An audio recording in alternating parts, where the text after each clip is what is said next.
Today on the Callahan podcast, well, the storm is coming. As we've been warning you, it's coming. The most divisive, the most violent, the most intense showdown in political, cultural U.S. history is coming. Donald Trump told everyone they're going to go back to work on April 12th, and all the Trump haters said he's going to kill millions. This is going to get wild. Also, we'll tell you about the best thing to come out of this coronavirus crisis so far. We're going to tell you about the best book review ever written, and we'll give you the latest celebrities to test positive for the coronavirus. All that and a last word on Tom Brady as he moves on to Tampa Bay. All that in the podcast today, presented by DCU. Let me tell you about DCU's free checking. Why do DCU members love their free checking accounts? It's simple. No monthly maintenance fees, no minimum balances, and no strings attached. What's better is that with direct deposit to their free checking account, DCU members can get paid up to 2 days early. Who doesn't love getting paid early? Zero monthly maintenance fees, zero monthly balance, zero reasons not to switch. They'll even remove the hassle of switching your direct deposits and automatic payments from your current checking account. Learn more and make the switch today at dcu.org free checking, dcu.org/free checking, insured by NCUA, membership required. All right, Callahan, let's do this. Have you been tested for the coronavirus? No, I have not been tested for the coronavirus. I've had, thank God, no symptoms that I'm aware of. Doesn't mean that can't happen. Not for the next round of primaries, including... I've not talked to any individual. Excuse me. You know, you're supposed to cough into your elbow. I don't know, sir. I learned that actually covering your White House. Actually, that's true. But fortunately, I'm alone in my home. But that's okay.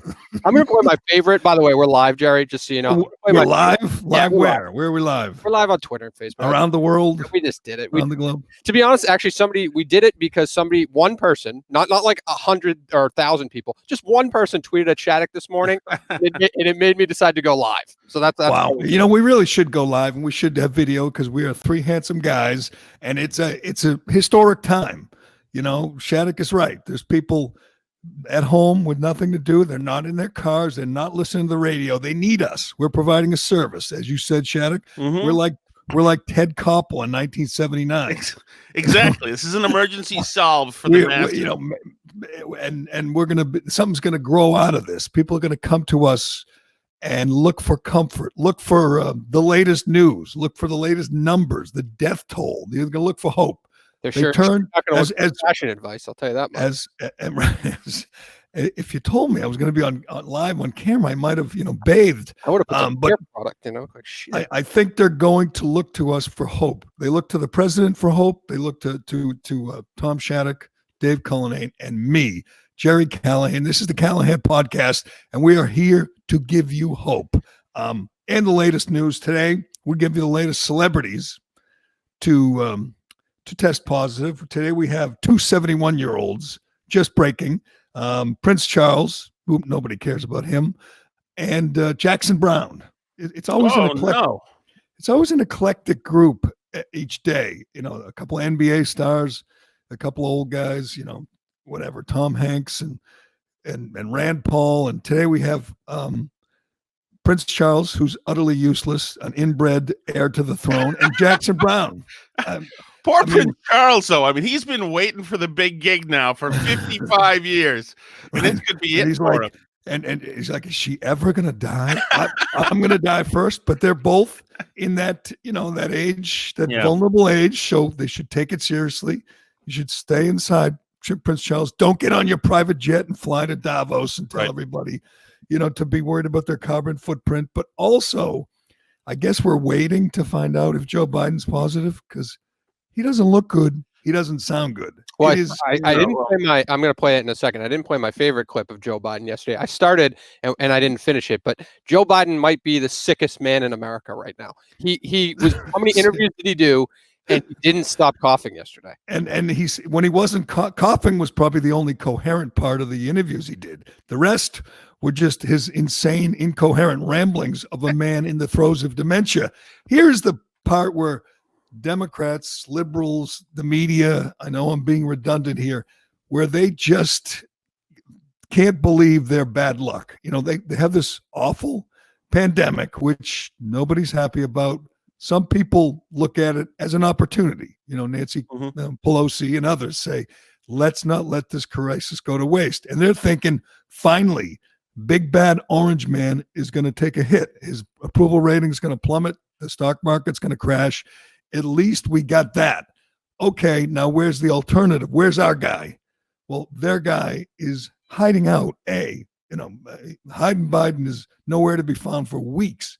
And then when they do bring him out, when they do put him in front of the camera at his home and attempt to show everyone that he's, viable, he's coughing, he's stumbling, he's mumbling, he's looking, he's walking out of the camera shot. It is a disaster. Trump is, say what you want about him, he's tireless. He's on camera every day. He's on stage every day for an hour or more. He's doing a town hall. He's doing a press conference. He's taking questions.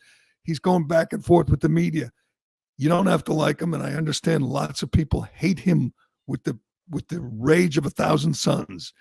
But the contrast has never been so stark. They're both old, but Biden's 77 going on 97. Yeah. Trump is 73 with the energy of a kid. It is not a good look for the Democrats. It's not a good look. And, I have my problems with Joe Biden, obviously, but I did think that Tapper was what an a-hole thing to say.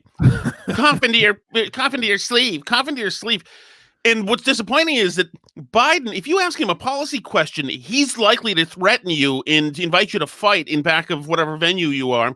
But he didn't come out at Tapper for that. It's disappointing, and and those are like 5 minutes, right? With the Nicole Wallace interview, these are his friends, his allies, Jake Tapper, Nicole Wallace. They might as well be his campaign staff, and it's still a mess. It's still, upside down. And it is interesting just how it seems like he's deteriorated in just days. And you're right about that. It is a little bit. It's tough to watch. I just can't see it happening. Like, you can't send this guy out there to be completely demolished of his own doing, maybe. And likewise, like you said, with Trump's energy, Trump is already up this morning, and he's joking around. Right. He's tweeting around. Breitbart News, he retweets something from Breitbart News that says Mitt Romney tests negative for coronavirus. Trump retweets it saying, "This is really great news. I'm so happy I can barely speak." He may have been a terrible presidential candidate and even worse, U.S. senator, but he is a rhino, and I like him a lot. Can you imagine? And he's tweeting that he likes Andrew Cuomo. They get along, and that was another opening the Democrats saw, that he was going to badmouth Cuomo, who is riding high. Let's face it, who's the star of this. I mean, you and I might play the role of Ted Koppel, but he's playing the role of, I don't know who the politician that shined during the hostage crisis, or he's playing the role of George W. Bush in 9/11, a guy whose star is suddenly ascending. You have Cuomo on TV every day with no script, nobody's near him. They're social distancing in New York, unlike in Washington, and he's coming up big. In fact, my prediction is he's the nominee, and people say, that can't happen. He's going to be there in 2024. I disagree. When you hear and see Biden, he can't do it. Biden can't do it. Everyone knows it. And it's not Bernie. Bernie's been completely invalidated through this. No one is going to embrace socialism except maybe those idiots, on the beach in Florida who don't want to, stop partying. Maybe they're Bernie bros. Maybe they'll support it. But everyone else is saying, thank God for the private sector. We can't afford to turn our backs on them. We can't afford to turn our nation over to AOC and Rashida Tlaib and Ilhan Omar and the rest of the radicals. We need real capitalist go-getters. We need these companies, these private sector companies, to save us, and they are. Do you think AOC and Rashida Tlaib would be stitching up masks right now. And Why do all these finding- companies have hundreds of thousands of masks at their disposal, by the way? Like, Well, I why guess- does well, Facebook and I guess, Apple you know, actually, I think- Apple does because you make computers and you want Right. it, and they wear them when they're, you know, putting the parts well, together. what did Facebook say? It was because of the wildfires, right? Is that what they said? Yeah, they had I don't know, but 750,000. it is amazing when you see Elon Musk say, you know, we'll make some adjustments on the assembly line, Yeah. and we'll build you a couple of million or a couple 100,000 Mhm. ventilators. It doesn't seem that easy, but they're doing it. It is American ingenuity Yes. that's going to save us, and it's American ingenuity that's going to invent the vaccine. Exactly. And Bernie's gonna, all he's gonna say is, let's just make sure it's free, like free. Well, it's not free, stupid. Big pharma, the evil big pharma, Yes. big pharmacy is making it. They're the ones that who are coming up big, not you. You know, you and your idiot socialist friends. And This is American capitalism. That does tell you one of the built-in flaws with Bernie is that he spent a good amount of his time during the last debate defending China. And for that to be his reflex, regardless of what's going on in the world, it just tells you that he's got one speed and he can't get off it. You know, he can't make adjustments no matter what.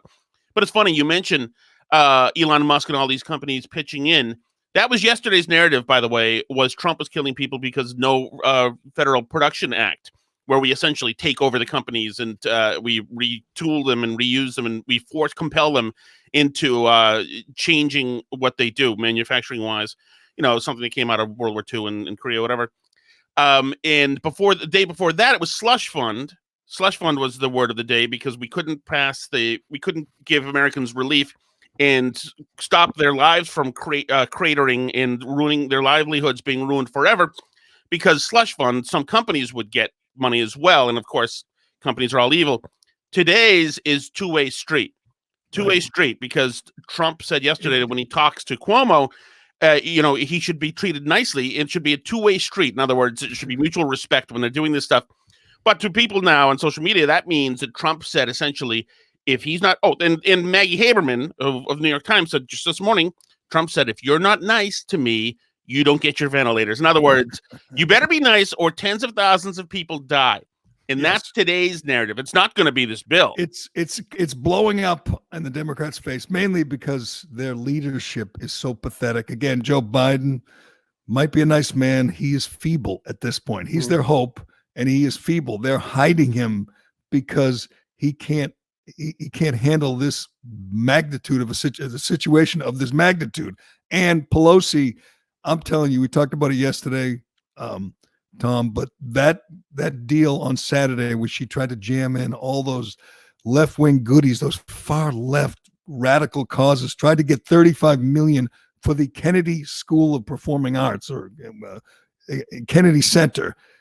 If and I said this yesterday, and you know, windmills and solar panels and all kinds of radical things when the country is in urgent need of help. She was busy doling out left-wing goodies, trying to check off one item after another on the Green New Deal, talking about making sure airline emissions.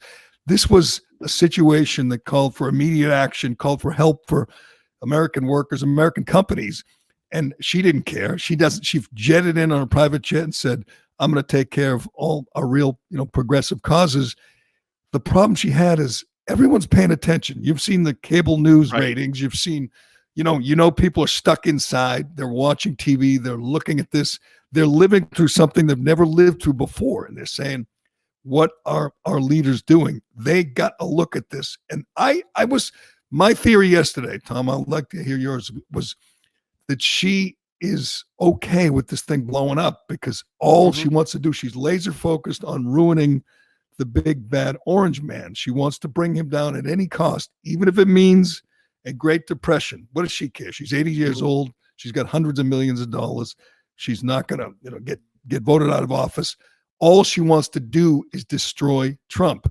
I understand that, and she said, I don't care if I get exposed, if I look bad, I have to destroy Trump. I heard another theory yesterday was that she didn't think we'd know. She's used to stuffing things in these bills, these big pork barrel spending bills. And she said, they're not going to look at all the details. It's 1,100 pages. Right. Who's going to know that I'm including money for the Kennedy Center for Performing Arts? That's even dumber because everyone knew. Everybody found out. She looks so bad now. And again, she's not going to lose her seat, but everybody knows what a vile and opportunist she is. And it blew up on her. And now the stimulus bill is only $2 billion. And we're going to find out that they took out most of those $2 trillion. Most of those goodies. $2 trillion. It was going to be $6 trillion, and it might end up being $6 trillion. Mm-hmm. But anyway, She stuffed it full of diversity initiatives. Diversity. Right. She wanted to restructure corporate boards. Putting union people into the corporate boards. There's immigration stuff there. It was crazy, and you're right. And this is somebody who's been a career politician so long that she doesn't have normal human behavior. She doesn't have normal human empathy. It's all about winning the game. It's like winning the sale. You've dealt with enough, alpha sales weasels in radio who don't know how to talk like people. They're smooth talkers, and they come in and they don't listen to a damn thing you say. There's these odd cyborgs, and they've forgotten about how to. And she's in no danger of ever losing her seat. Usually, you think of politicians, and you think they're worried about the next election. That doesn't enter her mind because she's so. It's like a Kennedy. They don't care. They're never going to get a vote out. They know their voters, their constituency are a bunch of freaking morons. Right. So they don't care. They don't. It doesn't matter. This is life or death for a lot of people. What's happening is crazy. I want to read you a text I got from a friend of mine. Hold on, before you read the text, yeah. I see Cullinane's over here smirking and smiling. We're going live. Reading feedback. Some people are being wild. Explain this to me. You just decided to pop up and go and pop us up on screen. Yeah. And hit a button, hit a couple buttons. Yeah, because you were a crybaby and you wanted to have video for today's. I just want to see Tom Shattuck's handsome face. That's all. You I don't like over each other yesterday. You needed because we did. Well, is that difficult? You're the techno whiz. Well, I just want to see Shattuck. So when we're talking, are you literally looking at are you looking at Shattuck every time you talk to him? That's how you do it. Oh, I'm looking at you right now. Oh, cool. I'm not. And weird. I don't want to make straight eye. You can't stop moving. You're like, this is you. Well, I'm also grabbing the phone. So listen, answer me. We're live where? Tell me where we're live. Callahan Podcast on Twitter. We're live on our Facebook page, the Callahan Podcast. And I can see all these comments. So the comments are coming into the Twitter feed, or it's aggregating both of them. Can't you guys see them? Shattuck? No, I cannot see the comments. Which is probably a good thing. Yeah, I got them. I just clicked. I had a button. Oh, there we are. Oh, wow. Yeah. There we go. I'm going to put it. So we are your morning drive, even though no one's driving. We are your source for news and entertainment. There you go. Let me go. Geez, you're not kidding. We got a lot of comments there. Yeah. If people want to comment, Michael Graham's. Oh God. Yeah, Michael Graham says you look like shit, Jerry. Basically, Jerry looks good. Turtle boy. It looks like I got punched in both eyes. I'm a guy who has obviously not made good decisions. Well, I'm a guy who wasn't showered in 3 days. So does anybody shower during these shutdowns? Oh, there they are. I showered this morning. Yes, I brushed my teeth today, but I do that every Wednesday morning, whether I need it or not. Can I ask you something? So I don't live a normal life. My parents watch or my mom watches my kids every day, and I got the call last night that the kids can't come over for the rest of the week. What are normal? Like daycares are closed, obviously, right? Like daycare. Yes. So they shouldn't be. Two working parents at home. They're just going about their day with their kids running amok. Like this to me, at any moment, run down here and disrupt this entire broadcast. So I don't really know. I don't know how people are surviving this. I really don't. It's weird. Parents spend time with their kids. It's very strange. Strange days. You're trying to watch what they're doing while simultaneously working because you're not taking vacation days during this process. Right. You can't really go anywhere. You can't really take a kid on a trip anywhere. Like you can't go anywhere. Right, and people will judge you and rat you out in the community Facebook page if there's 3 people together. So this is a new phenomenon, which is I'm not surprised at all. But so for us, we've got 4 little ones. We have essentially all these virtual classrooms happening. So all the kids have their little iPads and things like that, and they do yoga, like Jerry, and other things. My family, same thing. We're all on Zoom. I'm here with Cullinane. my son's in class, in virtual class, and my wife is teaching fitness classes in another room. So we're all like yelling and talking to ourselves and Yes. others. The whole thing is, and it's going to change the way lots of people do business. They're very excited. You know, I was talking to a friend of ours, a radio host, and he says, I'm never going in the studio again. This is working fine. Yep. I mean, nobody's listening to radio. This could kill radio because nobody's in their cars, but everybody's learning. Lots of people are learning they can do their job from home. So everybody's going to be, you know, like me, rolling out of bed looking like this. Yes, this is the Shattuck, you got like a dress shirt on. I mean, I do. Yeah, I dressed up I put it on just because I have a ratty T-shirt under this. But yeah, I just didn't want to. I look bad enough. I don't want to, you know, complete the cliche. By the way, see this behind me here? This picture. What is it? This is a painting. A painting of a dog, two dogs. It's a painting of two pit bulls fighting. Oh, nice. I found this on the curb in Malden, Massachusetts 3 years ago. How perfect is that? I was wondering when podcasts were going to pick up Pitbull talk, to be honest with you. It's such a mainstay in talk radio. So I know. I don't know. I got a quick Pitbull question. Why I was telling this to my kids, I don't remember pit bulls. I'm older than you guys, but when I was a kid, there were no pit bulls. Did they just did they just get bred like within the last 20, 30 years? We used to be afraid of Dobermans. And people would often let their dogs run wild in those days. There were no, like, you know, people just, you had to cover your trash on trash day because dogs would eat it because they weren't all locked up. Some of them roam wild. But I never remember any such thing as a pit bull. You're right. Remember, like on Magnum PI, it was Apollo and Zeus were Dobermans, and that was the standard bearer for a tough dog. I don't know. German Shepherds were a little scary, depending on, you know, who their owner was, but there were no such thing as pit bulls. Right, or a Rottweiler. I don't know. Rottweilers either. Yeah. I mean, they're a proficient dog. Pit bulls are very good if you want to tear another human being or another life form apart. They're strong. They're muscular, but yes. and I get nervous when I'm walking my dog and I see a pit bull and it's being walked by like a 10-year-old girl, you know, some old lady. I'm saying, what happens if that dog wants to come eat my dog? You can't stop him. Yeah, you're not capable. Yeah, if you have a pit bull, you're a jerk. Is what I feel. It's like a face tat. I mean, it's a fashion statement. Right. I mean, you it's feel an like, accessory. Yes, it makes you feel like a tough guy, and you got your strong pit bull. And, you know, if it tears some kid apart, which they do at an incredibly high rate compared to other dogs, I realize that golden retrievers bite more often, but they're not disemboweling. But they don't kill. Exactly. Golden retrievers don't bite to kill. Chihuahuas bite. Right. And with pit bulls, they don't kill you. Right. And with Tyson, that's my takeaway for today. All the things that you guys are going to talk about. If you own a pit bull, you are a jerk. You are. Well, if you choose, I mean, some people rescue them because there's a lot of pit bulls on death row. I've seen it. You go to the MSP, you go to the SPCA, and you see it. I once counted, I think it was 40 dogs in the MSPCA, the Humane Society. 38 were pit bulls or pit bull mixes.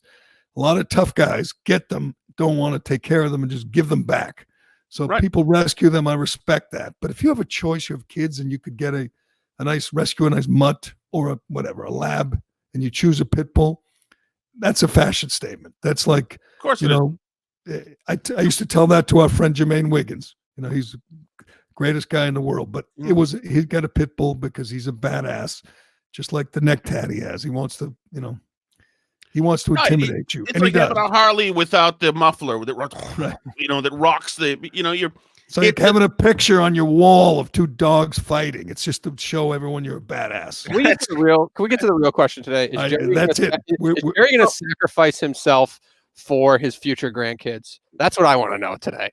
We're going to get to that. I'm a broadcast professional. This is what I'm used to doing, live broadcasts in the morning. You asked for Pitbull talk, we gave it to you. We're his full service. I'm not done, by the way. I mean, I'm more angry. Okay. Yeah, I mean, you can do your Pitbull show later. Yeah, call me later, and I'll just click record and broadcast, and you can do it. You should get my old partner Dino on this. He feels very strongly about this. But Cullinane's right. We have to get to this because I've been doing this for a while now. I've been previewing the coming storm. This is going to be big. I can promise you. We are heading to the most contentious, most divisive cultural, political war of our lifetimes. This is going to make Kavanaugh look like a little fight on the playground at daycare. This is going to be the biggest issue, black and white issue of our lifetime, Shattuck. And I know you're a political guy, a junkie. It's going to cross all the lines for a few reasons. A, nobody's got anything else to do. Mhm. B, there's no sports. So this is going to replace sports. And C, the most important thing is everybody already is taking a side. They don't even want to hear the Right. the details. They don't want to hear the facts. It's either you're with Trump or you're against him. And Trump he's more than hinted. A couple of days ago, he hinted. Yesterday, he flat out said, I want to open up the country on Easter. Easter's April 12th. Today is March 25th. That is 18 days. 18 days. Bill, I think that maybe had even less of an impact than the fact that we're opening up this incredible country, because we have to do that. I'd love to have it open by Easter. Okay, I would love to have it open by Easter. I will tell you that right now. I would love to have that. It's such an important day for other reasons, but I'll make it an important day for this too. I would love to have the country opened up and just raring to go by Easter. All right. He's a couple things that he said that were dumb. Not that, but he did say, we could all go to church that day. Go to church. I mean, that's not important. What's important then is the economy, right? What's important is keeping businesses afloat, keeping businesses open and alive, and keeping people from the unemployment lines. If they go to church, I assume they'll have to sit 6, 8, 10 feet away from the other person. Maybe there'll be no communion in Catholic masses.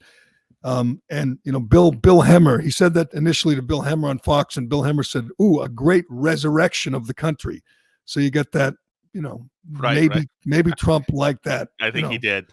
Metaphor, but immediately they don't even want to hear, the issues discussed. Immediately, the Trump haters, the resistance said, "You're going to sacrifice grandma, sacrifice millions." What is Chris Hayes says? Half of the country's going to die if we do that. That would be 160 million people are going to die. This is the brainy guy, the wonky guy on MSNBC. So he predicted 160 million people will die. So we're not going to go get hysterical here. No demagoguery. Joe Biden, I think someone handed him a script and he read this. He's against it, of course. He says, no life is worth losing to add 1 point to the Dow. That is your narrative going forward for the Trump haters, which is a lot of people, that we can't do this. We can't open up the country because millions will die. Well, you have to weigh this. And we've talked about it for a couple of days. There's a balance. Trump is right. He's absolutely right. Maybe April 12th is not the day, but we have to come up with a time. We have to consider doing it sooner rather than later, because I don't think people are considering the carnage that's coming if we allow the country to go into a Great Depression. Yeah, but he didn't back up that date with any facts. He just throws this stuff out there and just says, "Hey, that's like what kind of facts would you like?" I don't know. I'd like an economist to say, "Hey, if we're all sheltering in place for up until X point, that puts us in a better position because of this data." Like, just base it off of data. I don't know why we're just doing all these things based. I know that's Trump's MO, is everything's guttural. He just spits it all out. But what did you get from the other side? All you get is, you're going to kill my grandparent. You're going to kill millions if you go back to work. Back to my point yesterday. I don't give a shit about any of this stuff except for Dr. Fauci and Larry Kudlow, to be honest with you. I'm glad I'll give you credit. You include Larry Kudlow. You include The Economist, because here's what you hear from the real crazies, the real Trump haters, the Soledad O'Briens and those types. It's all about the doctors. It's all about Fauci and Birx and all these TV doctors we're hearing from. They don't care, nor should they, about the economic impact of staying out of work. All they care about is stopping the virus. Now, if you stop the virus, if you stay out of work, if everyone stays home, if everyone locks themselves away for 6 months, would that be good for them, for their goal, their objective? Of course it would. But would it send the country into a tailspin to the point where we have, as the head of the Fed predicted, 30% unemployment, that we have 50 million people out of work? Right. Would that be, as Trump said, would the cure be worse than the problem? I would say yes. I would say undeniably yes. Right. In a normal flu season, we lose 50,000 people. When that happens every year, you might go into the Minute Clinic and get a Band-Aid and wait in line. And there's a little bit of a news story on, what kind of strain of flu is happening. And that's what our sacrifice in a normal year. So if this year we've tanked the economy and our livelihoods for the foreseeable future, some people will die poor because of this, and we're losing 10,000 people, then you weigh that and say, wait a second, what the hell were we doing this for? I understand that there's a fear that you're going to have people in triage and dying outside of hospitals who can't get to ventilators, and the optics of that thing and the humanity is something to consider, and that's awful.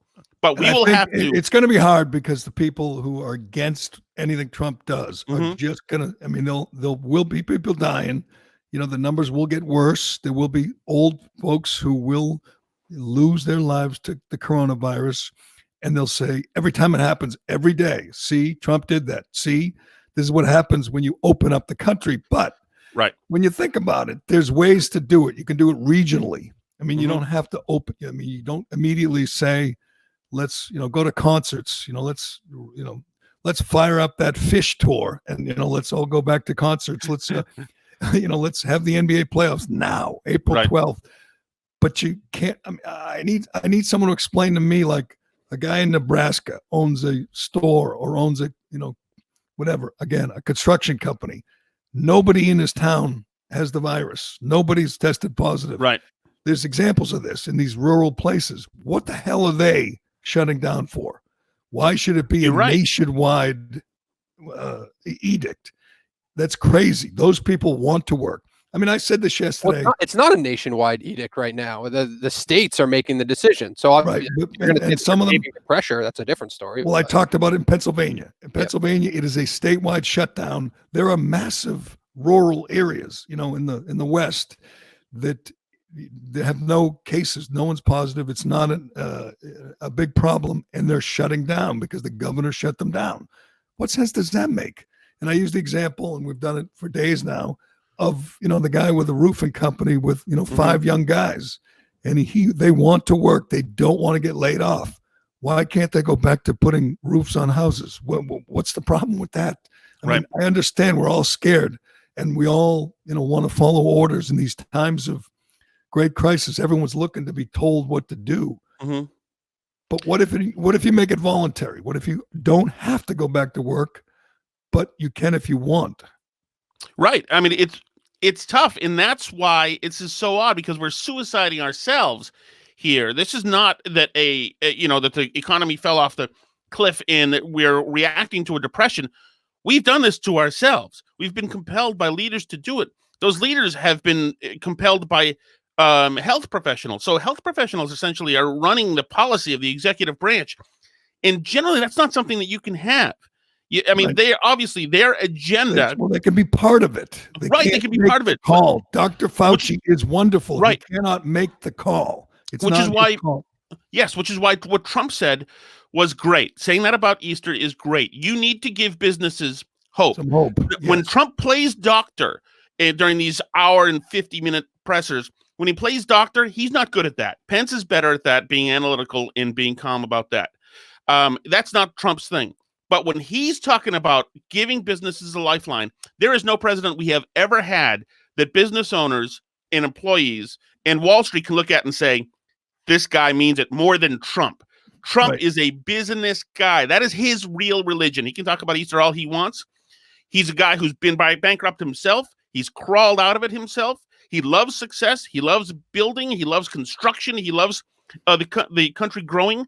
So for him to say that, we are right now, you've got the right guy in office for that message. And that's good. I like the more CEOs. I like when he talks about, 3M and Honeywell and Elon Musk and GM. I like that. I mean, that wouldn't happen under President Bernie Sanders, and we would be way behind, on this effort if we didn't have a good capitalist Mhm. in the White House.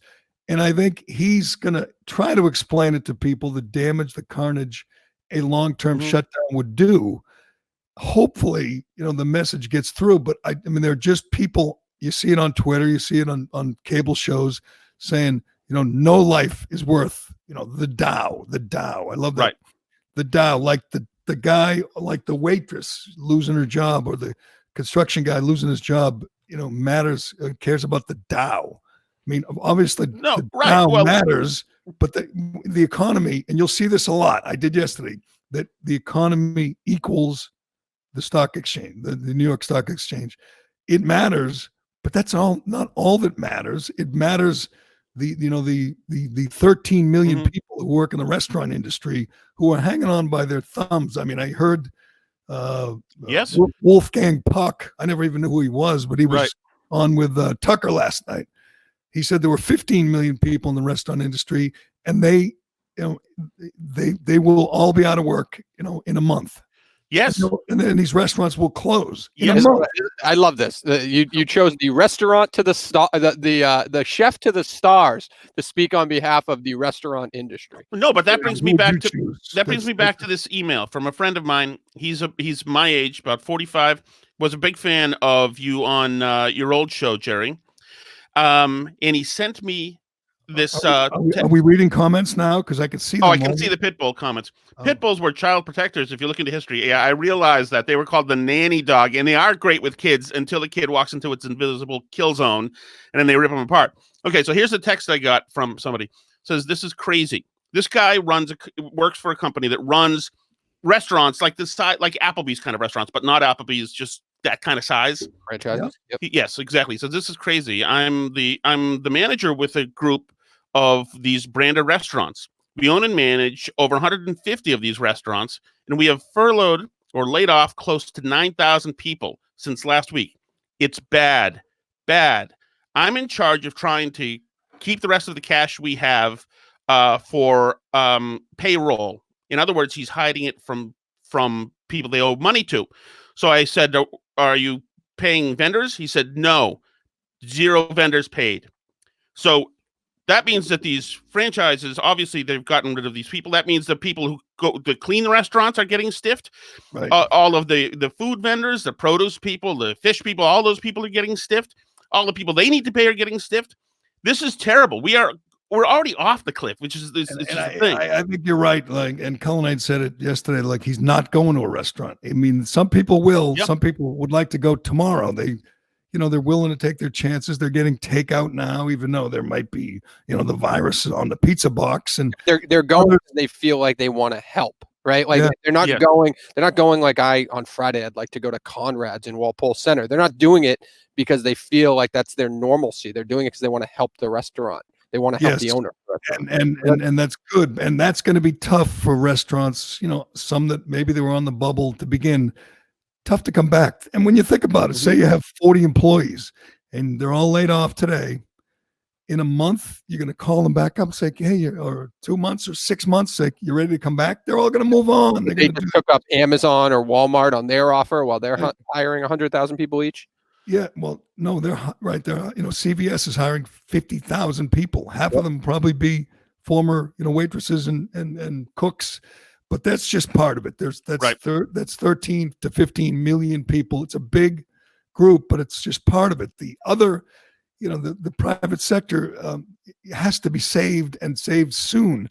And like I said, think of the roofing company. Think of the sporting goods store. Yes. Why can't they go back to work? And you don't have to have, every, maybe the massage parlor stays closed because people are afraid, or even the nail salon because people are afraid to transfer the. Yeah. But there are people in the private sector. Hell, there are people that, painters. I had a guy paint my house a few years ago, and he did the whole thing by himself. He was.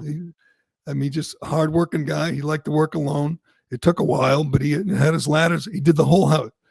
Is that guy got to that guy have to stay home Right. because the governor said so? What sense does that make? You're right. Believe me, Gerry, my own house, you know this, and we're having it by order of the state. Our house is being deletted. So they've taken the front off of my house. It's still not on. There's the skeleton of siding from the 1700s that's on, and they've compelled the construction crew to stop. So the crew's got to stop now. The house is, as the wind blows through the house now. We're not, Really? we're outside essentially. But they've got to stop. Half the guy's crew anyway has been scared from showing up to work, and you're in this weird quagmire. So the state government has told these guys to stop. But meanwhile, we're under a court order to finish. It's like crazy, and we're luckier than most people. We'll be fine. But I do think you're right. The devastation we're going to see to industries is something that will be permanent. We're going to lose half the nation's newspapers, if not 90%. And certainly terrestrial radio, the spots have dried up. Every time you listen and you're hearing PSAs, that's something where spots should be, And but it's going to get exponentially worse the longer we stay out. So Trump says April 12th. Say April 12th is premature. Say it becomes April 20th. Then you have it regional, some up to the states. Some states come back, some don't. And then you have different sectors of the private world that come back and others don't. Again, the roofer comes back and the nail salon doesn't yet. But if everyone stays out per government fiat for 4 months, you have a Great Depression. You literally have a higher unemployment rate than they had in 1929. You have the highest, I believe, the highest suicide rate ever was during the Great Depression. That's what happens. People, it breaks up families. There's drugs, there's alcohol, there's real misery. And that's not taken into consideration by the Trump haters because it's not convenient to their argument. And I think they have a couple things going for them. A, they hate Trump. B, it's a very emotional thing. You're going to say, look, people died. Grandma died. Trump did that. That's what they like to do. It's demagoguery, but it's going to happen. Yep. And Trump, I hope, holds firm. He can get emotional too. I hope he holds firm because it is vital. It is, it's necessary that some people start coming back. And like you said, at least the ones, if you don't come back, at least you have hope that you're going to come back. It's not about the stock market. It's about this way of life. You can't allow the country to go into this dark place. And to a fault, Trump has resolve. He is bulletproof to this stuff. This is a guy who should have, dropped out of the race about 37 times in 2016, according to the normal rules of politics, and decorum, I guess. But he is taking these shots from people that Obama's former advisor, John Favreau, said yesterday that Trump was directly responsible for the death of the guy who ate the fish tank cleaner. Right. Directly responsible. You can say that on the news and not have it challenged. The confirmation bias is so strong with the media right now that they want to believe it. They want to think. He wasn't the only one. There's a whole list of people, and some of them changed it. They changed the headline, they changed the tweets, deleted them later. Yep. But that's what they live for, a way to blame Trump for, death, carnage, misery. Yes. And they're going to do it. You have to be an asshole and mention that specifically, like the actual, the actual prescription or item. You know what I mean? He didn't have to mention that. You don't see Fauci mentioning that. No, but he didn't mention it about it every day. He's asked about it because of Trump. How do you pronounce it? Chloroquine or something? Chloroquine phosphate is one of them, and that's the tank cleaner, the fish tank cleaner. That's not what he pronounced. He also never directed anybody to take it. It's funny though that people are so upset at him acting like a doctor, because I remember Dr. Barack Obama talking about taking the red pill and the blue pill, and when he was pushing Obamacare and all these town halls saying that if you're going to have this operation, maybe you wait a little more. If you're this, you can do it right now. If you're this age, Obama was all about dictating to people what their healthcare regimen should look like. It's comical. The guy was an idiot. He didn't even have coronavirus. He didn't even have, he was just trying to ward it off. This is the Darwin Award winner of the year. This is just, eliminating the lowest common denominator. If you're that dumb, whatever. We're really supposed to feel that bad and blame Trump. It's just silly. Right. And you were But with it's me coming. yesterday. You were talking about the swine flu. I do remember the swine flu and covering the swine flu Do you? and I having don't. and having Obama. Well, I was doing talks. You talk at that point. There were a lot of good sports happening at that point. Anyway. 250,000 hospitalized, Mm-hmm. 12,000 dead. I don't even remember it. I certainly don't remember a shutdown like it's I Am Legend outside on the streets with nobody allowed to walk the streets. People are getting arrested. Did you see, by the way, the video from India, what they're doing to keep the streets clear? Yes. In India, and that's I think a generally civilized society. The cops have big sticks like broomsticks, and they walk the streets and smack anybody who's caught outside. Like people are walking down the street, and the cops go up and whack them on the back, or people on bicycles, they're smacking them. There's one guy who was on his moped, and the cop wound up like Roberto Clemente and hit the guy in the knuckle with his stick. It's like, Jesus, that's coming. And believe me, there are people around here who would like to see that. But if I believe 60% of the new positive cases or coronavirus cases are in New York City, right? Mm-hmm. Why don't we? Last I checked, that's an island. Why don't we just quarantine them? Like it'll be like Escape from New York. The rest of the country can go back to work. We'll keep put like battleships around the island and keep them on there. Keep them on the island. Right. Well, it matters who suggests it. If Cuomo suggests it, then it's a show of leadership. If Trump does, then it's Trump's new Holocaust. By the way, these comments are vicious here. Shattuck was violated by a Chihuahua as a child and has an irrational fear of canines. That is inaccurate. What else you got? That I could see Cullinane's over there just laughing and reading. You're just chatting. You just did this. You did this to entertain yourself. Let's be honest. I did. I miss feedback with people. That was like the only benefit of talk radio. I love the text line and typing responses back to those. I don't know. I like it. I like it on days like this because again, it's a very divisive topic. If you're on the radio this morning, half the calls are saying you're an idiot, and half the calls agree with you, and that's what it's all about. But we are headed. I think we were a little bit ahead of the curve on this, Cullinane, because we've been doing it for a few days. But we are headed to the biggest showdown of ideas and emotion, and it's going to be. We already have a day, April 12th, Easter. Right. I think he'll recalibrate once we get to that. But I do think it's good that he's giving optimism out there. That it's a nod to the financial sector as well, saying, "I'm thinking of you. You're always on my mind," and that's very important to them. I think that's Trump being at his best, and we're going to need some more of that. But by the way, we should think about this, though. As far as Cuomo goes, and he obviously would be a much better candidate than Biden, who is essentially mothballed mentally. But as far as Cuomo goes, why isn't Cuomo the candidate? So you have to ask yourself why. What do they have on him that kept him away from getting in this thing? So, I mean, right now he's a hero. He's got some scandal. We'll find out all kinds of things about him, but it doesn't matter. He has a pulse. He's a much better candidate than Biden. And I would say Cuomo versus Trump there'd be pretty entertaining debates as well, and in a pretty entertaining campaign. But it's got to be somebody. Every time you see Biden, you say that is not presidential material. Sorry, it's over. He's over the hill. He's not 100% anymore. So right, and you played that. Else. We played that cut. I forgot who the woman was, the interviewer for Biden.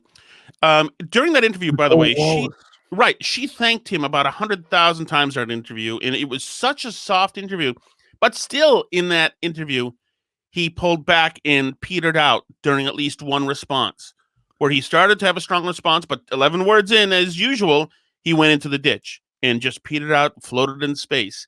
And so she took it back. I mean, it's a test of an interviewer's skills, because at any time, Biden's going to throw it back to you while it's having an episode. So you've got to be ready. And I think Joe Biden, just a guy in his basement talking to a gal in hers. Thank you for spending some time with us. We're very grateful. Well, thank you. When we go back. Really, anytime at all. Thank you very much, Nicole. Thank you. I'm really pleased to do the Open reporting you're invitation. doing. Thank you, Mr. Bird. Thank you. All right. Jesus. Thank you, sir. Thank you Bye-bye. for spending so much time with us. I think someone tweeted that she did that like 7 times in 20 seconds. She thinks That's Joe Biden and his campaign chairman, Nicole Wallace. Right. It is. I look forward to this because it's going to be heartbreaking for the media. This is going to kill MSNBC and CNN and the Globe and the New York Times. They are watching their only hope deteriorate before their eyes, and they're hoping it's a real weekend at Bernie's thing. They want to carry him, to the convention. They want to carry him to November and hope that the economy crashes and the country goes into a tailspin, and their guy can pull it out. And then maybe when he takes has a real lapse, they can put someone else, the vice president, in office. But they know he's not capable of this. They know it, and it kills them.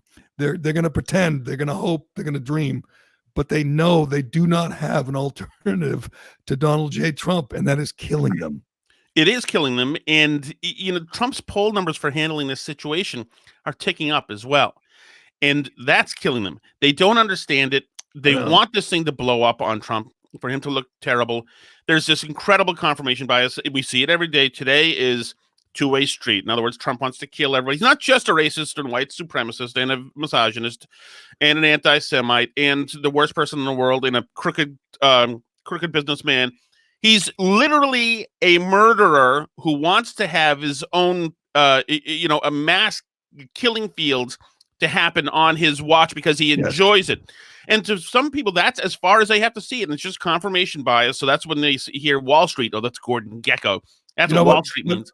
But here's the problem: is people will die. I mean, they're going to die from the coronavirus after we go back to work, or after the country goes back to work and stores open, and the people will die. And every time they do, it will be Trump's fault. So it's going to be a daily thing. Here's how many people Trump killed today. It's going to get that nasty. And I think he's ready for it. I mean, that's his strength. He'll come out every day and explain. Doesn't that come with the territory? Yeah, but don't you think the easy thing to do and the emotional thing? See, this is why it's going to get so nasty. Is because the people who are against Trump, are going to fall back on emotion, and it's going to be easy to do because you're going to be talking about dead people with names and faces and families. They might have died anyway if whether we go back to work or not. See, I think every time he talks about this, he has to say we have to take care of our elderly. We have to quarantine the nursing homes. We have to make sure people over 70 do not go back to work, do not put themselves in danger. That has to be the number one priority. Young people, I mean, again, a place that has a bunch of 20-year-olds working at it. Why do they have to stay home? They're not vulnerable. Even if they get sick, they're not vulnerable, except because they can get it and pass it on to somebody else. Correct. Right. That's the point of a quarantine, of keeping nursing homes and assisted living facilities and places and cruise ships, making sure that they are quarantined, that they are not placed in dangerous situations. I mean, you can't allow them to be at more risk while allowing young people to go back to work, go back to school. I mean, it doesn't make any sense for everybody to stay home. And I tweeted this out, and I said this yesterday. I drove by 2 construction sites which are shut down by order of the mayor in Boston yesterday, and just beyond them was a Home Depot, and it was absolutely packed. The parking lot, people were driving up on the curbs. It was all those guys that were not allowed to go to work per order of the mayor were at Home Depot in line, in crowds. I mean, there was no like social distancing. They were going to do something. They were not going to stay locked away. So how does that save lives? How does shutting down the construction project and letting them go to all crowd into Home Depot, what sense does that make? Well, half the country wants to do all this stuff and wants to have these radical maneuvers happen at the state level so that they can simply point to Trump and say, see what he did. As a matter of fact, I had somebody say to me yesterday, and I have no reason to believe this is true, but it's worth thinking about. said, "Would you be surprised if the person who ate fish tank cleaner was a Trump hater?" I thought, I He's a don't know that definite, he's a definite Bernie bro. There's no doubt, which means he wasn't going to vote anyway. there's been hundreds of these fake hate crimes, etc., just for the confirmation bias, just to show that white nationalism has taken over because of Trump, Right. and they're supposed to be false all over the place. It is not out of the realm to me that some Trump-hating wacko would try to do something radical to, portray themselves as a victim of this guy. Here's You just- the thing with that is I still can't get past put yourself in his position. He wasn't sick. When I first heard about it, he was probably sick. He felt awful. He says, I'm going to die. He was in his 60s, correct? Maybe he thought he was going to die, but he had no symptoms and he still took it. That guy, I'm sorry, he wasn't contributing a lot to society. I'm just going to guess. that man had other issues. Regardless of that, there is maybe the liquor store was closed or he couldn't get his whatever. That his seems drugs. like a. I don't know if you've seen me. I've been drinking emergency vitamin. Are you drinking C Pink for the last- Whitney? No, it's strawberry kiwi flavor. Emergency. I've been drinking it for the last 2 weeks. Still to pink. keep me running, just to keep it So, going. But if you own a store, like Mhm. you name it again, a sporting goods store, and across the street is a dry cleaner, that's open. A liquor store, that's open. A Right. laundromat, that's open. A concrete place, that's open. But you're not. Why is it? By the way, it's necessary for me. But why is a liquor store necessary to be open? That's a good question. I Well- agree. We all know the answer, but Right. if you're It's going to be necessary. honest, Yeah. why? It's necessary why? to be open because either people are going to walk through the open door or walk through the broken window. Because the bars are closed, and I see there's in some places they're allowing restaurants to deliver liquor or have it picked up, take out liquor. Why do you need that if a liquor store's open? I mean, Well, that's one of the I things want- that if you're at risk, I guess that you would want to not leave. I don't know, but that's one of the things that'll never go back, I think, and shouldn't. Restaurants being able to deliver liquor is probably something that we should have. I mean, these are some kind of libertarian punch list items, but that we should always have. We should always Are you guys getting takeout to support your local restaurants? Because I haven't really. My wife's I a haven't. great cook. Grocery store's open. She's cooking. She cooked a turkey dinner last night. It was like Thanksgiving. She's got the time and she's a great cook. And we had turkey stuffing, mashed Ooh. potatoes. I totally carb load. Your wife cooked a turkey yesterday. Yes, it's not like a huge Yeah. one, but Okay, so it didn't take that long, I guess, because it it was took small. like a couple hours. But Yeah. she likes it. She's good at it. I'll give it Now we got lots of great leftovers. But I mean, I have nothing. I would like to maybe get a pizza tonight, but we haven't really.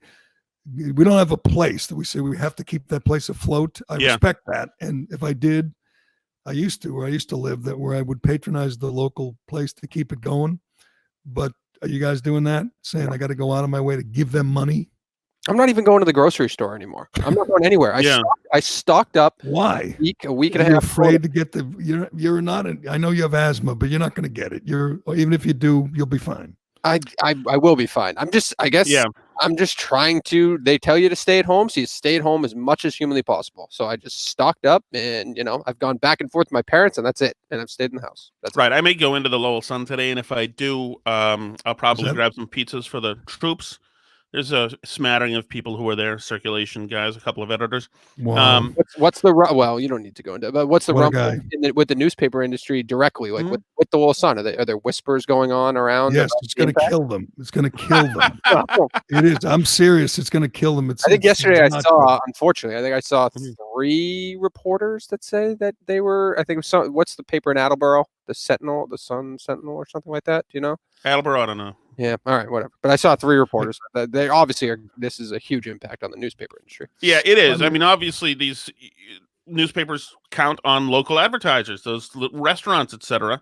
And so those people are out of aren't having money walking in the door anymore. So Yeah. it's going to hurt everybody. It's great that cable TV ratings are up 30%, but the advertising know. revenue is down. And that's the other thing. And we've said that for a few days now, Dave, but it's the people who are telling you to stay home, to forget work.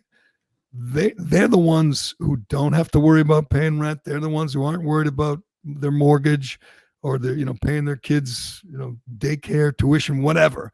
Do you think, any of the, Nicole Wallace, you think she's worried about it, or Chuck Todd? Do you think any of the pundits, any politician in Washington, they don't miss a check, even Right. for that matter, Dr. Fauci? I like him. Dr. Fauci's doing a wonderful job, but he's been working for the federal government for 50 years. Do you think he's ever worried about, his health care, ever worried about his mortgage, his rent, his, getting a check? I mean, they don't know what that feels like.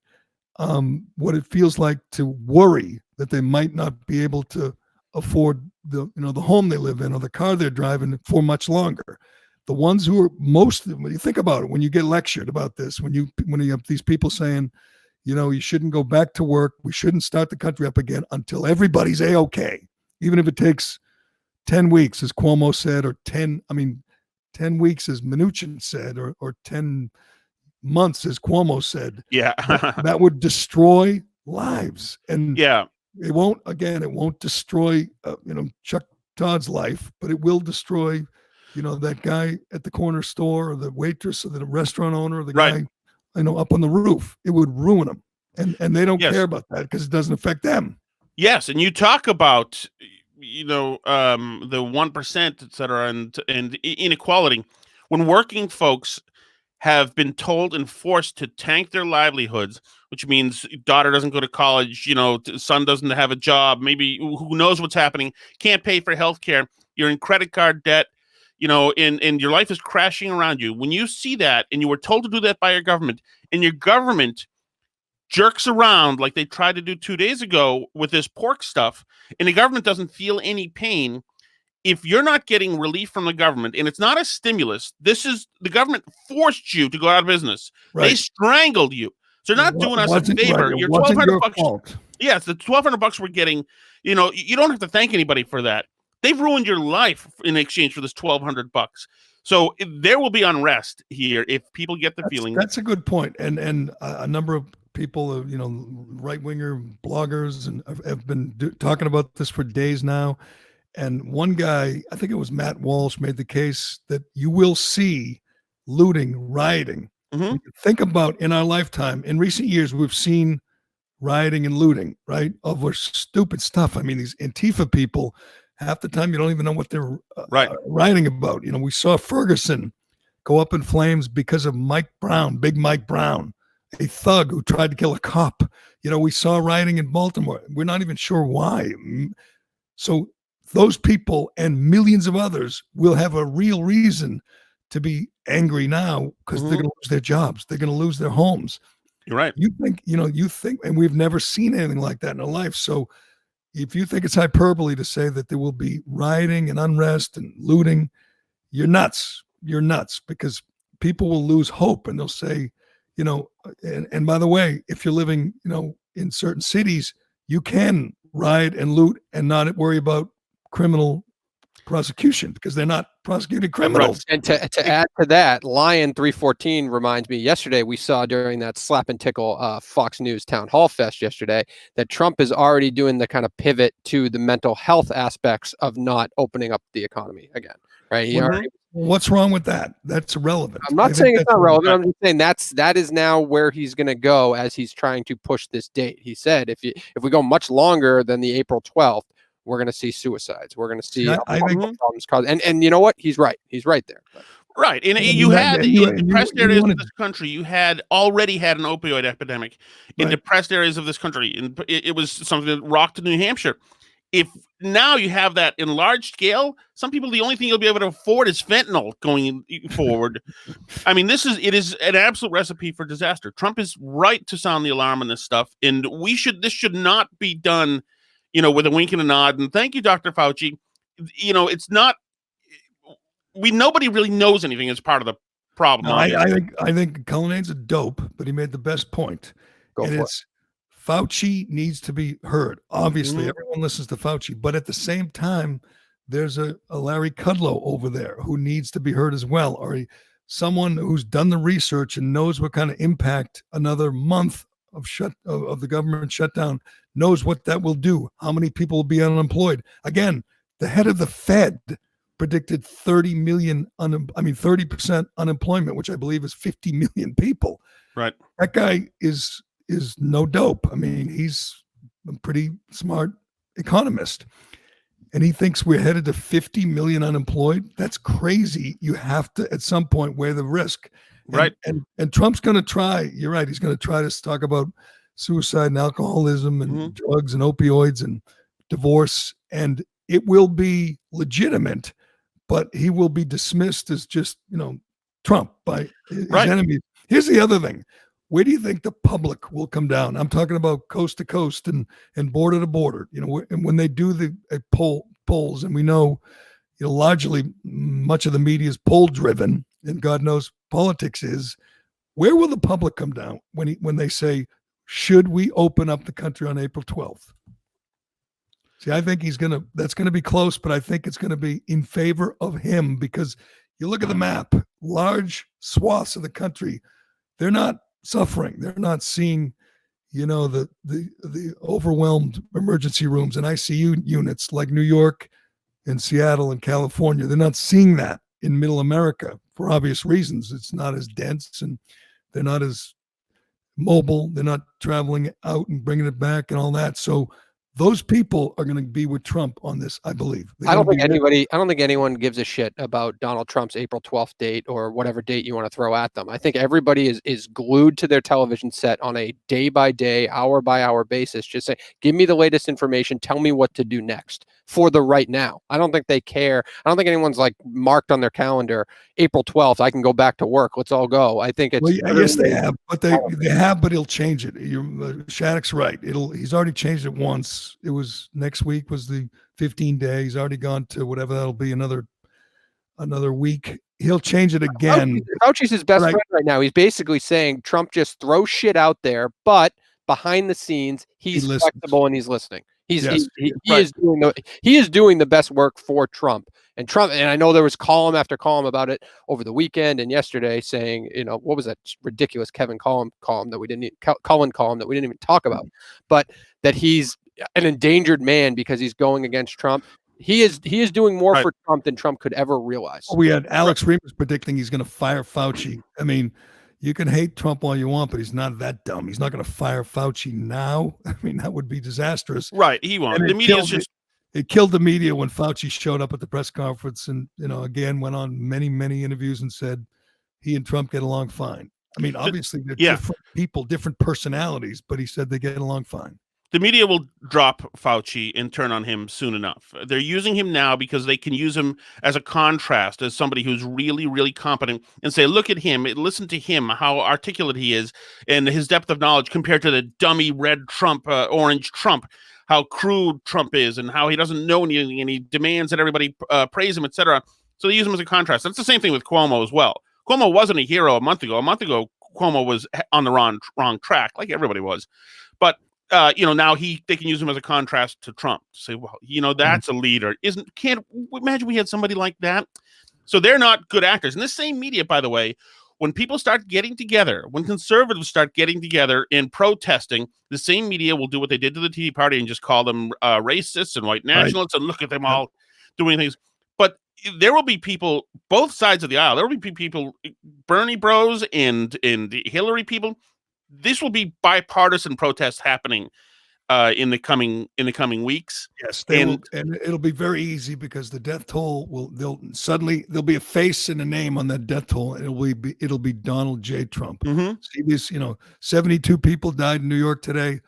That's all on Donald J. Trump. As soon as he says go back to work, even if it's incremental, even if it's regional, it'll be Trump is killing grandma. They've accused Republicans of killing, senior citizens for years. Now they will have real numbers, real names and faces, and it's going to get ugly and it's going to get vicious and it's going to get more, vitriolic than it's ever been, which I'm okay with. We're here to cover the carnage. I'm looking forward to it. And now that we have comments, I love this. People are joining in on the conversation here, Cullinane. Yeah. Occam's razor, it's Hillary. somebody Vitriol's said good for in you because you'll comments. just go on a Twitter blocking spree, Jerry. What is it? I said Say that vitriol's good for you. You'll just keep going on your Twitter blocking sprees. No. I've been I'm muting more guaranteed- people on Twitter because it's now going on 4 years when people I once knew and respected now have shown that they've got mental health issues and can't break away. So I've just started muting some folks. I can't. I don't mute, but I didn't block for years, but Mhm. I saw it there the other day and someone said, "You are a piece of garbage." And I'm like, Right. why do I want to indulge this person? And I just said, I'm done with you. So Yeah. I'm gonna go with the James Woods approach and Mhm. just insta block. See you later. There's something to that because you don't want to. If you're gonna Right. if you want to insult someone, don't Mhm. you have to be a little creative? A little comical, maybe a little humorous, instead of just saying you're a piece of. Totally agree. And some troll screw. a-hole doesn't deserve the first space on your timeline after a comment that you make. Screw that. I'm all for it. I've no time for these. But these are pretty. I don't know, Conan. I've seen a lot of people who are enjoying this. We might have to do this again. I We might can have do it again to. for sure. I like this. I like the technology. I might have to do my face tomorrow. Like get ready and Your hair is like spiked up, by the way. Yeah. You should wear the hat. I think you should I wear. should. I'm trying to get the logo to cover my my chins. I should get my Yeah. Shea Concrete hat. How's that? There you go. I have Yeah. a really nice one. Yep. And I want to know what the picture behind you is, by the way. What the what's Jerry's the, or mine? Went over this. Where's No, Jerry's. No, you went over other ones, but I don't think I ever asked you. Nope, the other way. The guy with the mustache or whatever the hell it that's is. Howard Stern and Don Imus. That's a Oh, you did. promotional. Okay. That's a promotional poster for a radio station that had those two guys on together. And I knew a guy that worked at the station, and he gave that to me as a gift. And below it is my column where I jumped out of a plane and went parachuting and almost died. My wife had that framed to remind me how lucky I am to be alive and not paralyzed and dead. Yeah. And what else do you want to know? Those are the framed one in the middle is the best fights in Boston sports history.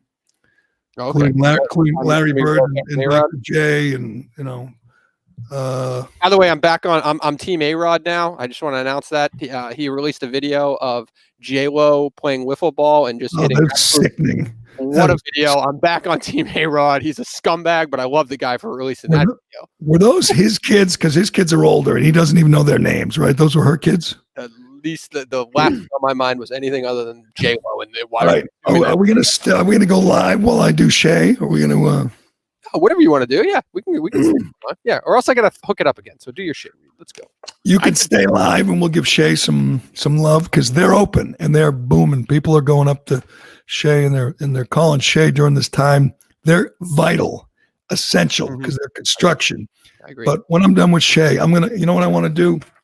I want to talk to Shattuck about the single greatest two things: the greatest book review in book review history I read yesterday, and one of the real good things to come out of this coronavirus outbreak, or out of this crisis. Mhm. I'll tell you about what I learned yesterday. One of the real upsides. I always look for the good in everything, and there's some good to come out of this pandemic. But first, let me tell you about Shea Concrete. This is for you homeowners and home builders. Many of you have nothing to do right now, and you would like to do some work on the home. You'd like to improve your home and increase its value. Well, here you go. Whether it's a new home or an old home, you can call Shea Concrete. You can ask for my brother-in-law, Greg. Shea's a fourth-generation, family-owned and operated business, a rock-solid business. Just great people. They have great values with designs for any home. New stairs in concrete, stone, granite, or brick. They can dramatically upgrade the front entrance to your home. It's easy. You call them up. In most cases, Shea can remove your old stairs and have you walking up your new front steps within hours. And I think they can do this in the middle of the shutdown. I think they can pull this off. Give them a call and ask them. They're there. They're working. This is a perfect spring project. You know what I call it? A perfect coronavirus project. During the crisis, get this done. Learn more about Shea and their precast concrete steps at SheaConcrete.com, or just give them a call. Ask for Greg. Shea Concrete. There was a nice little Shea Concrete behind the scenes photo of your television commercial the other day. I found. Yes. I gotta get the hat. I can't. I thought I had it in my office here, but I'm gonna get it. And maybe I'll wear it tomorrow if we're gonna do this. But There you go. a couple more things on our groundbreaking live broadcast. Anything funny in all these comments? People are enjoying this. I don't know why. Nothing crazy. Just people shitting on Shattuck is always enjoyable. I like that. Yeah. That's good. What are they That saying seems to about be a trend Shattuck? every time he's around. Terrible.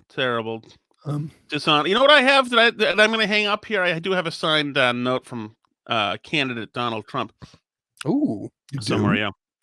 Yeah. I had written a column slamming him, and he came onto our radio station, and he was very mean about me. I was, I wasn't famous like I am now, Jerry. Right. Then, but he took the time to rip me anyway.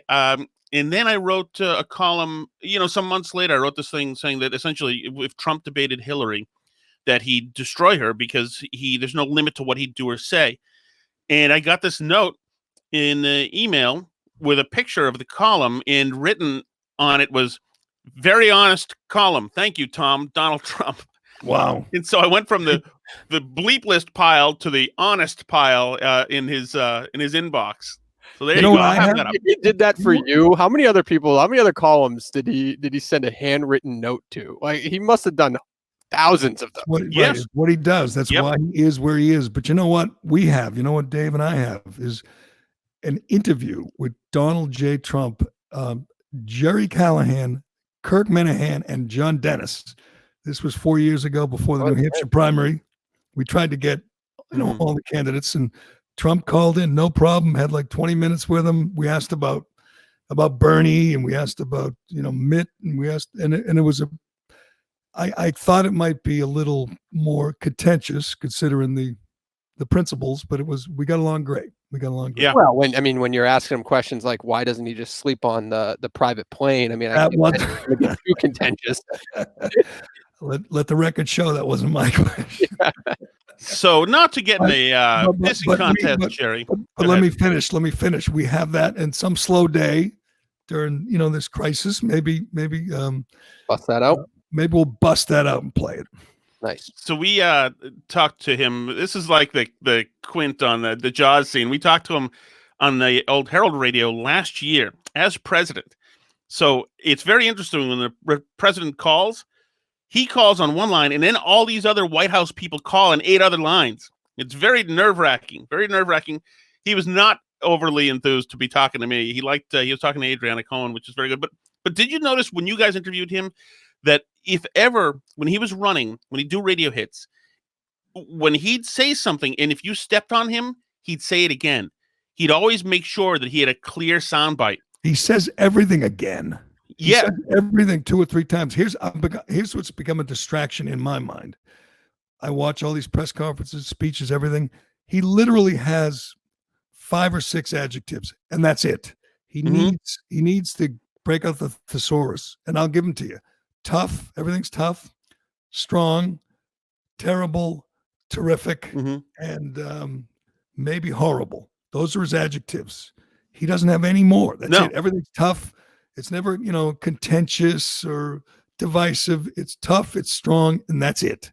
I wish he had more words, but whatever. That's one of my hangups. You're right. And he's incredibly inarticulate in those situations. He works well.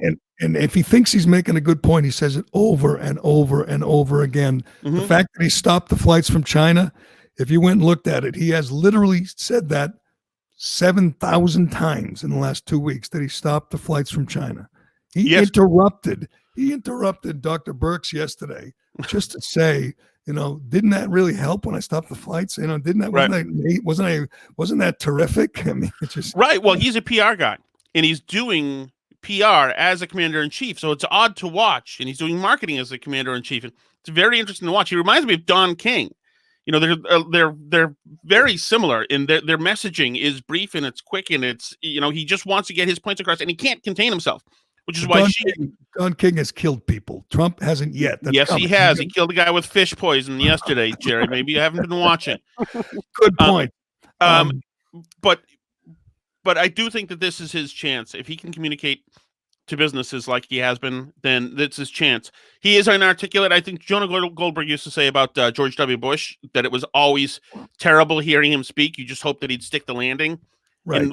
That's like someone said of Trump or Biden now, that it's like watching someone fill their gas tank with a cigarette dangling in it. You just hope they get through without blowing themselves up.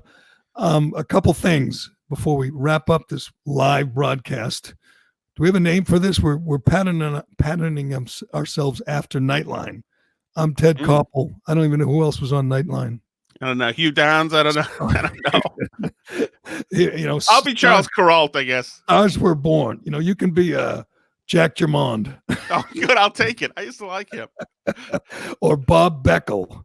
You could be a big bombastic guy. Anyway, who would Cullinane be? He's got to be The behind the scenes producer that nobody knows. Yeah, who does some underhanded things in the behind the scenes. Nah, I don't know. I'm not as bad as all the Fox News bookers. Did you read that column in the Hollywood Reporter about all the 1,000 emails that they reviewed? The Hollywood Reporter of all these producers reaching out to Betsy DeVos. Who else? All these people in the Trump administration basically saying we want to book you and we're going to give you softball interviews and stuff like that. That's not me. I'm straight to the point. I'm honest with all people. Your mic sounds terrible now. I don't know what happened. I don't know. Did you hear that echo? Anyway. Yeah, you drifted off there a second. I have done some pitches back when Hope Hicks was handling Trump. Ooh. I did some shameful pitches, but you know. Sometimes you do what you do to get the get, right? So, right. Ask Elowitz. Anyway, a couple before we go here. One, do you want the best book review ever, or do you want the best news to come out of this crisis? You pick. Let's go with the best book review ever right now. Best book review ever. My girl Maureen Callahan from the New York Post. She's a columnist in the Post. She's great, and she's also has the same name as my sister, but. She reviews Woody Allen's book. Now, I thought Woody Allen had a right to write a memoir. I thought that went without saying. His previous publisher stopped the process. I don't know how far they were along, but they said, no, we're not releasing that book. He's a reprobate. I guess they believe the accusations that he molested his own child. God knows he married one of his own children. He's a creep. So they didn't publish the book. And I said, that's not right. I mean, you don't have to buy it. You don't have to like it. But didn't like Charles Manson write a biography? I mean, some of the worst have written books. You know, it's kind of the American way. You have the right to free speech, even though I might object to what you have to say. Anyway, finally get the book published. And I guess, this review is so bad that I think it might help. I feel like reading it now because it's incredible. Here's her lead or her third graph. She writes, this aptly self-described roach in winter. By the way, that's the name of it, roach in winter. I don't know. That's an inside term. He says, Woody has produced one of the most tone-deaf, disgusting, bitter, self-pitying, horrifically unputdownable memoirs since Mein Kampf. Oh, Jesus. He compares it to Mein Kampf. Jesus. But she goes through it all, and he really gives credence to the fact that Mia was molesting their children. Wait, Mia? Mia. And he says she says he comes close to confessing, like he was cuddling up with his 7-year-old, and she says it's creepy to the point where you're thinking, is he confessing to this? She talks. She says, Woody concedes that just once he might have put his head on 7-year-old Dylan's lap for a moment. That's his defense for molesting the girl. Oh man. She says, and I never knew this. She says Mia had Ronan's legs broken by a doctor in hopes that it would give him some more height. What? Jesus. I'm reading that. I'm going, this is so unbelievably creepy. Did you see, by the way, the video Mia Farrow put out of Ronan singing? It's like 8 years old, whatever. Oh, yes. He's going to be very embarrassed, she said, that I put this out there. But he has an uncanny good voice, Jerry. It's weird. He admits to taking Mariel Hemingway to Paris with him when they were filming Manhattan. Yeah. And he talks about dating everybody. I mean, it's incredible. He says he dated Diane Keaton's sister Robin, and Diane Keaton's other sister Dory. He dates everybody. If he's not molesting them, he's dating them. But anyway, that she says this book is so bad, it almost sounds good. Put it that way. It is like historically creepy. Well, that But thing about probably so. not being able to keep their hands off each other with Is- his wife, who was his daughter at that point. Surprisingly, Ugh. and he's, you know, do you know how old Woody is? Mid 70s, 75, maybe. Try 84. Yeah. 84, and he's still married to his daughter. He's a New Yorker, which means he's in a real vulnerable demographic. So maybe Woody will be next. We should do that. Have a pool. Who's going to be next? If you had Prince Charles or Jackson Brown, you win today. They're both 71. They both tested positive. That's good cool. news. That's a unique idea, actually. The good news is my wife came over from the grocery store yesterday. You know, I sent the little woman out to get me some grapes, and so she came home before she cooked her turkey dinner with lots of groceries. I set a world record. I carried them all in the house in one trip, literally 12 bags. You know why? Because plastic bags are back, baby. Yep. Plastic bags are back. By law, they have to bring, I don't know if it's a city of Boston or it's the state or whatever. I can't even keep track of all the new laws. But they're bringing plastic bags back. You know why? As I've been saying all along, because plastic bags are good for you. They're good for you. The ones that you bring to the store, the reusable ones, full of germs. They're full of viruses. Right. They can kill you. You should not use reusable bags. They're deadly. So plastic bags are back. And I think I tied my record. My record was 12 once. I did it again yesterday. So I love the plastic bags. Yeah, and that was always the thing. You know, cloth bags have always been dangerous. People have been trying to say this forever. They also cause you to wash them in the dishwasher, which sends, of course, chemicals out to sea. It's more petrochemicals are used in you know, these fake cloth bags than any plastic bags. It's just about the visuals. Liberals said they see them hanging in trees. So which means tomorrow, another prediction here. Tomorrow, plastic straws will be back. Another great development. You know what? I always look at the bright side. Even in a time like this, a crisis, a pandemic, even as people are dying, there are good things. You know, you see it on Twitter every day. You see people singing happy birthday outside the nursing home. You see people doing good things. Bringing back plastic bags is a wonderful thing. And I think we'll have plastic straws back soon. Who knows? And yes. Maybe, you know what? Maybe we'll be next. Leaded gas. What do you think of that? And water bottles are coming back too. That was bottles. another one. And you know what? Also, you talk about the people stepping up. I mean, how much we need to have a national holiday for nurses. Nurses are angels, and they are absolute heroes. They're the best. I wonder, and they're putting their lives on the line literally. When you think about it, they're going in, like they say, unless you really have to go to the hospital, don't go to the hospital. You know why? Because that's where all the sick people are. And if you're a nurse, if you're a doctor, if you're just somebody working in the health, you are putting your life on the line. I mean, I have friends, and I've been checking with them, friends, wives, wives of friends who are doing that every day, going into Mass General every day. And you're just hoping that they come home and everything's good and they're not, coughing and wheezing and hacking. And it just must be scary to do that every day. Yeah.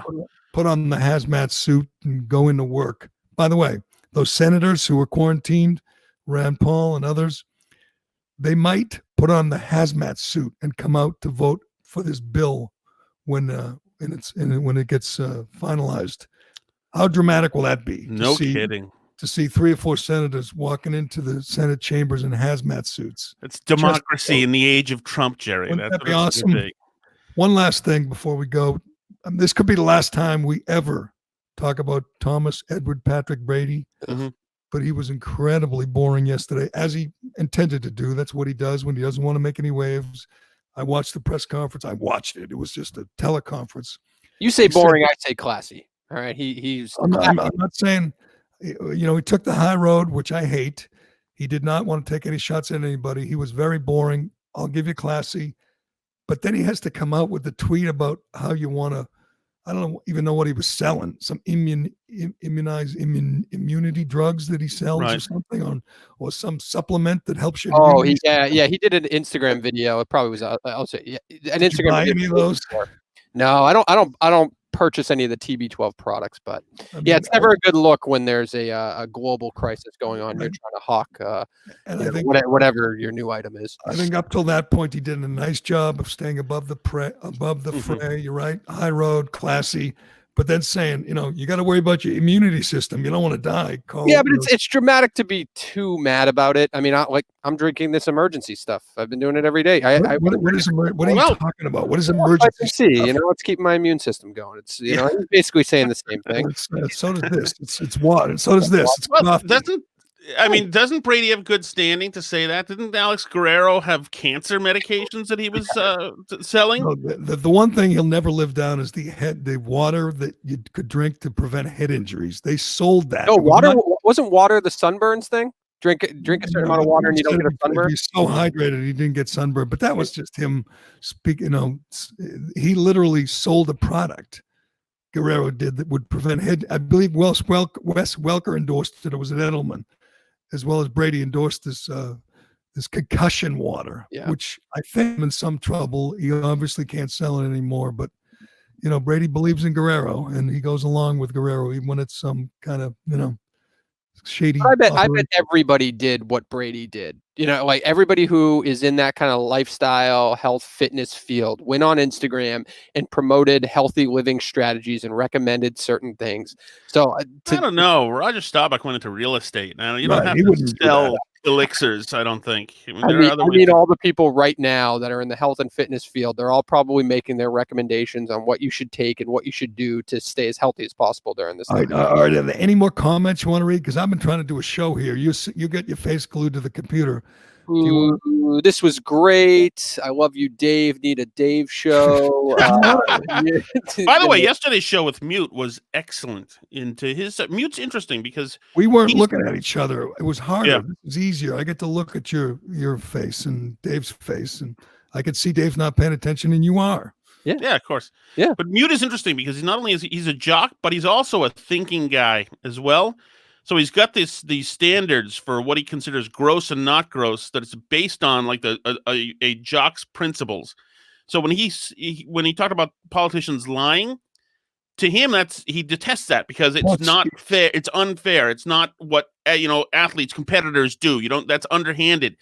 It's kind of like Rogan. That was very good. I do think, and you mentioned it yesterday, I don't think Brady makes it to November, to Thanksgiving. I mean, I know that's not what people want to hear. It's just a hunch I have because two reasons. He's 43. Mm-hmm. It's a tough job he's got. And the other reason is Belichick is almost always right about these things. He did his due diligence. He decided Brady doesn't have much left in the tank, certainly not 2 years. And he let him grow old on someone else's dime. And that's what he's doing. And I wish him well. I root for Brady. I hope he does well. I hope I hope he gets to the Super Bowl. But I just think he's defied logic for so long. It eventually has to catch up to him, and this could be the year. But he dodged the number 12 question. He didn't answer that yesterday, though. I did see. I think it was Zolak tweeted out that the Bucks are selling Brady jerseys with the number 12, so they know something that we don't know. Right. I was wondering about that, and Godwin already said that he wouldn't. He would turn it over. I don't know if he meant for a price.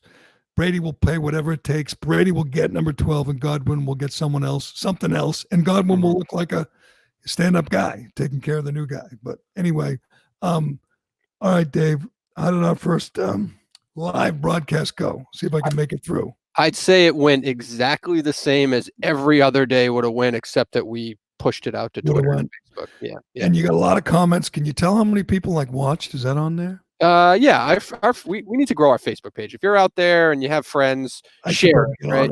Get on Facebook. Don't be a dummy. You help me out.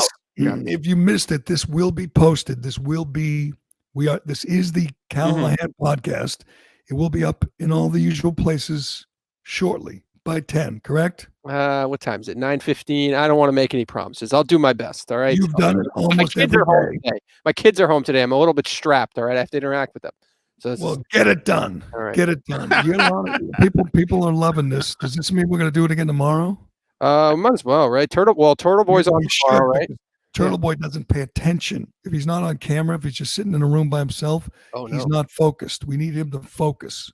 Turtle Boy's focused this week. He's finding out some real good information on Facebook of all these people taking advantage of this crisis. Yeah, he's thriving. Some people are doing well, like the cable news channels and the Zoom conference.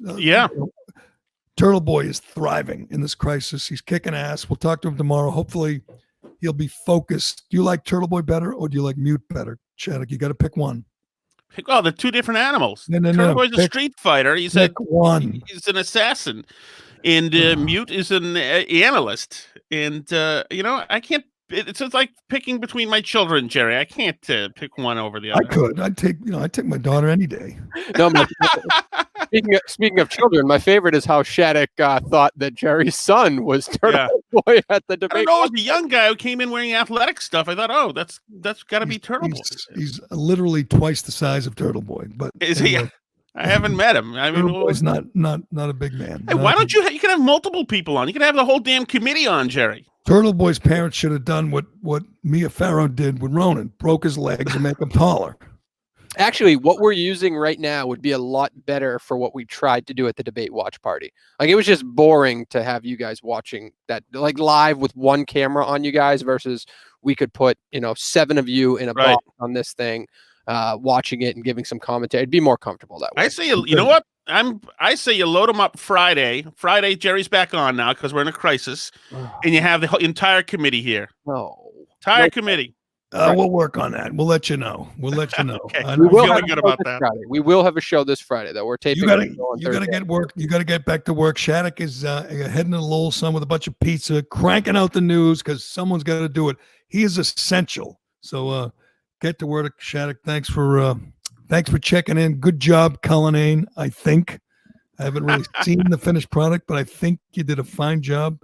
You are definitely smarter than you look. You were easy to impress, Jerry. Thanks to Shea Concrete and DCU, and thanks to our friends at the Legacy Club who are going to be waiting for us, be ready and waiting for us when we can get out of this cocoon and get back to work. And thanks to everybody for tuning in on Facebook and on Twitter, and thanks for checking out the podcast. We have a website too, by the way. Don't forget, the Gerry Callahan podcast.com. You can listen to the podcast there, and you can see everybody's face if you're wondering what everybody looks like here. If you haven't been on Facebook, this is the Callahan podcast. We will try again tomorrow. Talk to you then.